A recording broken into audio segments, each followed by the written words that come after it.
Pessoal, vamos pro canal. Legal demais. Pessoal, é o seguinte, a gente tá gravando Café com Fertilidade, que é o quadro onde a gente pega as perguntas que vocês mandaram lá pra gente no Insta, no YouTube. E hoje a gente vai fazer um café especial de embrião. 3 perguntas relacionadas a embrião. São todas pacientes que já estão em tratamento, porque elas já estão perguntando sobre embriões. Então bora, café especial de embrião. Bora pra vinheta.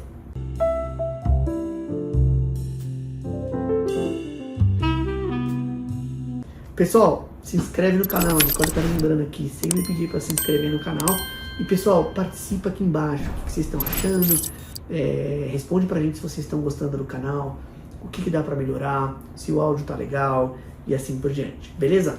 Bom, vamos lá, a Ariana Dias perguntou o seguinte, o embrião 3cc é considerado de má qualidade?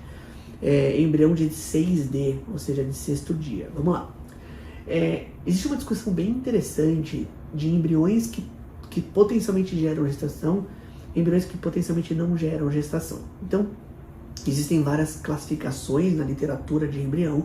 Uma das mais conhecidas é de David Gardner, uma pessoa que publicou bastante, inclusive foi uma das primeiras correlações ali de classificação embrionária e taxas de sucesso de tratamento de fertilização in vitro. A gente gravou vários vídeos sobre o Gardner, que inclusive acho que tem um vídeo só sobre a classificação, o que significa cada coisa, o tamanho, assim por diante, dá uma procuradinha aí no canal.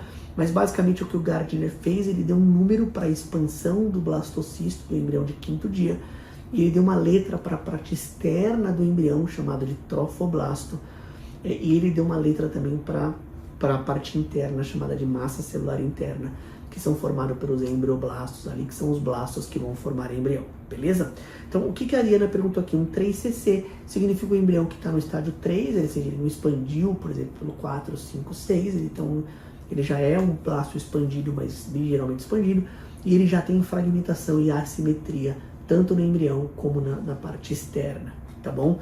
Ele tem um adicional aqui, que é ele ser um embrião de 6º dia. A gente sabe que os embriões mais lentos, ou seja, de 6º, 7º dia, eles também caem na taxa de gravidez. Só que aqui tem um detalhe. Luiz, por que a gente fala muito sobre classificação embrionária? Porque a gente realmente estima que isso gere ou não gere gestação, mas no final do dia as pacientes vão acabar usando os embriões. Isso não significa que os embriões têm alteração genética. Então, é verdade dizer que o embrião da Ariana, aqui o 3cc, ele tem um pouco de uma qualidade um pouco menor do que os 4, 5AA, por exemplo, mas isso não significa que esse embrião não vai gerar gestação. E aqui você basicamente perde estatisticamente algumas frações ali do sucesso do seu tratamento, tá bom?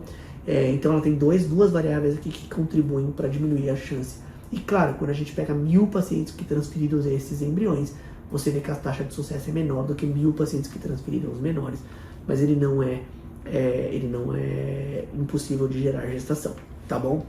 Vamos lá para a segunda pergunta de embrião aqui. Tive muitos óvulos, mas poucos embriões. Isso é ruim?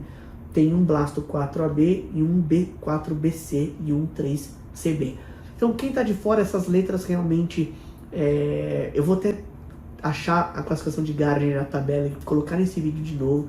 Quem quiser, pausa, dá uma olhadinha ali o que é fragmentação, o que é simetria para cada embrião e o que é expansão, né? Como que a embriologista ali classifica os embriões.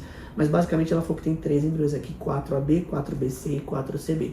A gente já falou um pouco de classificação para a Ariana, mas o que eu queria comentar nessa pergunta basicamente é se ter muitos óvulos e poucos embriões, se isso é ruim ou não. Isso sim é ruim. Basicamente a gente precisa ter um turnover de blastocisto mais ou menos típico da população.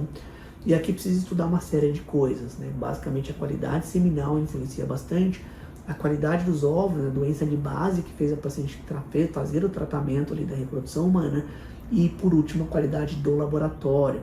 Claro, não é sempre, mas normalmente os bons laboratórios têm turnovers e blastocistos muito semelhantes, que é uma coisa para ficar de olho, tá bom? Às vezes bons laboratórios têm algum equipamento desajustado, então por isso que tem todo um controle absoluto ali para as coisas darem certo, beleza?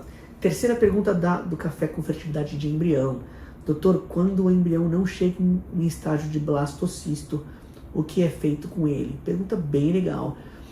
Basicamente, o que a gente fala? Existem o que a gente chama de jornada de 5 dias, né, que são as 120 horas do embrião até o estágio de blastocisto. e alguns embriões eles param no meio do caminho. Então imagina que uma célula, um óvulo é fertilizado por um espermatozoide formado 2 pronúcleos para depois formar 2 blastômeros, ou seja, 2 células.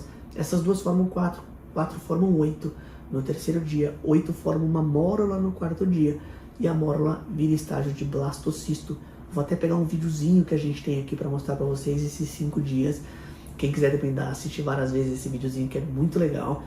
Mas basicamente alguns embriões eles perdem estrutura e acabam não se dividindo. Isso pode estar ligado à parte genética, pode estar ligado ali à capacidade mitocondrial do embrião. Existem várias coisas que fazem com que o embrião pare de se dividir. Às vezes ele tem 8 células, depois no dia seguinte ele tem 8 ou 10, depois ele não se divide de novo. E o próprio embrião ele perde estrutura, né? Uma célula que para de se dividir, ele parou de ter o metabolismo dele ali, o embrião não evolui. Isso acontece na natureza dentro da paciente, isso também acontece dentro do laboratório. E aí basicamente essas células são perdidas no meio de cultura e aí não tem nem o que congelar, não tem nem o que fazer. Basicamente eles são descartados mesmo. Essa palavra é muito ruim para falar descartados, mas são embriões que não gerariam gestação, são células, um monte de células ali vistas pela embriologista. Beleza? Pessoal, pelo vídeo e por que eu acho essa pergunta bem legal? Porque as pacientes ficam se perguntando isso, né? O que aconteceu com os óvulos, com os embriões pararam no caminho? Cadê meus embriões ali? Então não necessariamente todos os óvulos vão virar blastocistos. Existe uma seleção natural ali, tanto natural como as próprias doenças podem selecionar menores blastocistos.